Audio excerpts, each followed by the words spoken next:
rehearsal kanina. Sobrang worth it. Congratulations. So, at paano nyo ba nabuuan ng konsepto? Paano mo lang po yung tanong ngayon? Paano nyo nabuo ang konsepto ito? About dreams. Paano ba?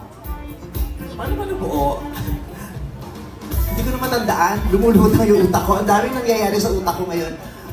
But originally, this is not the plan. Hindi ito yung concept na gusto namin. Kasi gusto ko Barbie concept. Yung tatlong mukha ni Barbie. Kaming tatlo. Yung mga Barbie sexy, Barbie maganda, Barbie masaya. Tapos yung kwento sa likod nun. Pero hindi na-approve yung concept namin kasi may licensing. Babayad kami ng Barbie. So hindi natuloy.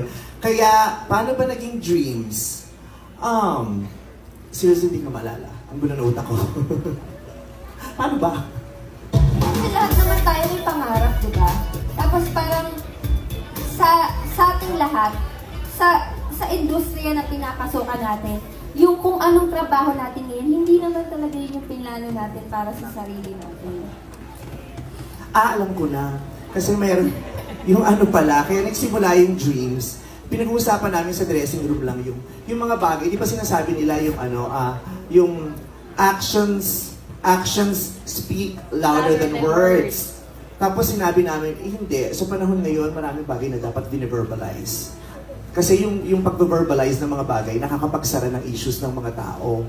Nakakapag-heal ng mga sugat.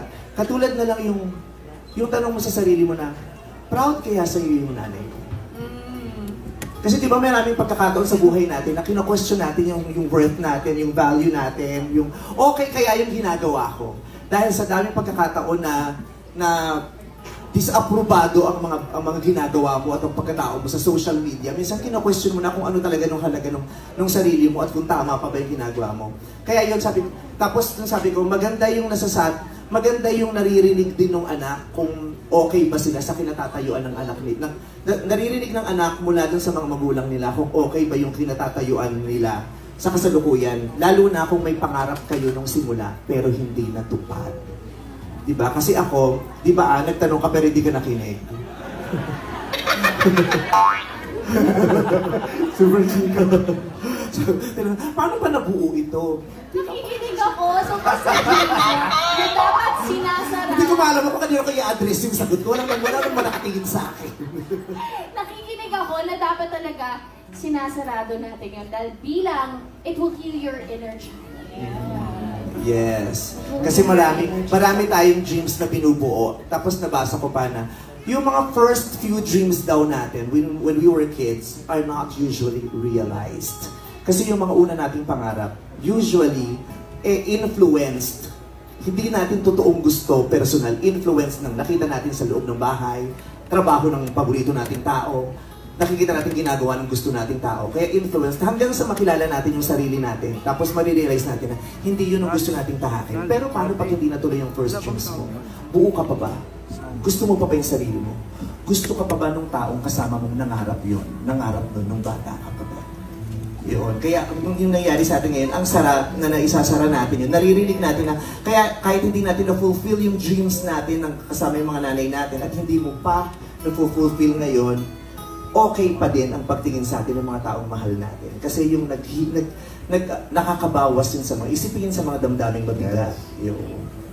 And I think at the end of the day, no matter how old or how young you are, it doesn't matter. You're never too old or young to dream big. Mga anong oras yun, ha? Mga anong oras? Yan din yung mga bubog nila sa mga sarili nila eh. Na si God kasi parang yung dapat pupunta ka sa gusto mo, hindi napunta mo. Meron ka niyang nilagay sa mas maganda pa. At I'm sure, proud ang mga nanay. Yes! Tama yung affirmation ng mga nanay nila, di ba? Correct! Tsaka si Jackie, alam mo, okay lang, hindi ka na naging flight attendant, hindi ka nakalipad. Okay lang yun, si Kim Bibi nakalipad. Okay din yun na hindi ka naging flight attendant. Yung isang man flight attendant ka, tapos delayed yung flight.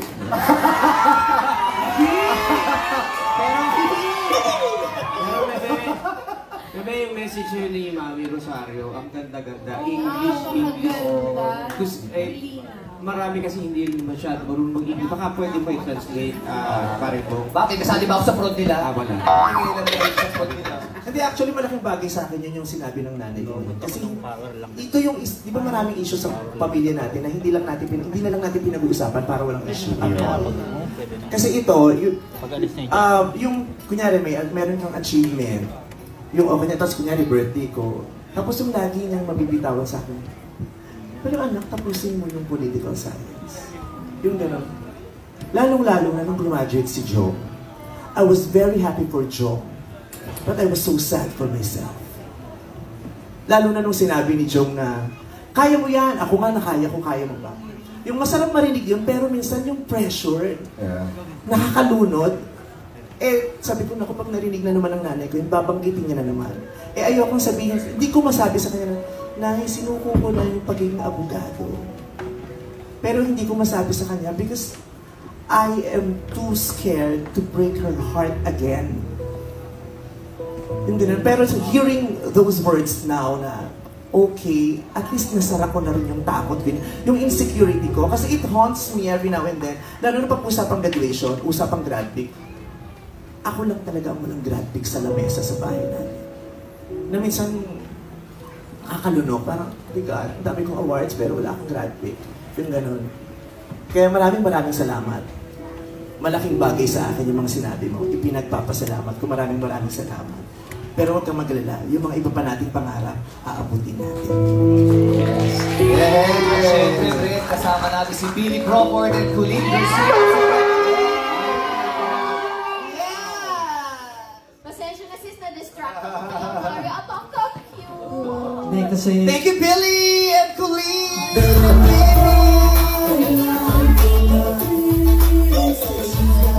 May gustong sabihin si Amari sa'yo. What do you wanna say? What do you wanna say to Tita Vice? Huwag mong pwersahin ito. Sabi na kanina. Kanina Sa likod na. pa lang, nung Kausap mo. kausap mo yung younger self mo, sinasabi, Tita Vice is crying. Yeah, kasi nasira yung mesh ko eh. Kasi 1 million yun eh. Pero may natutunan siya ngayong araw na to ng dahil sa'yo. So, are we going to say... What is it?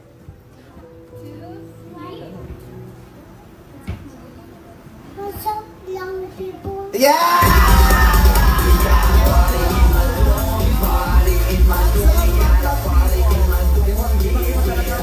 Wala ko yung tatay. What's up, Madlang people? Pag naman, what's up, Madlang people? Pero thank you, Billy at Colleen, kasi biglaan to. As in, kahapon ko lang sila tinawagan. Kagabi lang. Nagte-text kami ni Billy these past few days, pero hindi namin ito napag-uusapan. Hindi namin. Ligid ho sa kaalaman nyo. Okay na kami ni Billy. Pero hindi kasi kami yung tipong, di ba? Basta okay kami. Tapos, nagte-text kami, hindi namin ito napag-uusapan. Pero nung kahapon, yung concept nila na healing, bigla ako naisip, sabi ko, parang I think, maganda yung kung hindi lang natin sinasabi yung salitang healing. Yung ipinaparamdam din natin, para maramdaman ng ibang tao na hindi lang siya sinasabi, kailangan ginagawa siya at sinisimulan. Amen. And Billy's presence here today, and the Madlang people knowing na we are okay, baka mag-inspire to sa inyo na mag-heal din. Baka it's about time, baka kaya nyo na rin, di ba, na makipag-reconcile, lalong-lalo na sa mga taong mahalaga sa inyo. Kasi si Billy is one very important person sa buhay ko. Di ba, yun ang pinag-uusapan natin nung nakaraan. Sabi ko, at the end of the day, you are my best friend and I love you very much. Na, kaya sabi ko, regalo natin to sa Madlang people na makita nila tayong magkakasama ulit. Tapos si Billy, alam mo may taping po siya today ng The Voice. Sa sobrang kagustuhan niya mapunta dito, siya talaga ang gumawa ng paraan para narito siya. Kasi sabi niya, utang niya to sa Madlang people, gusto niya talaga kayong makita. And we super appreciate. We miss you, Billy. Okay, thank you. Thank you, Vice. Happy anniversary, first of all. To us. Hindi,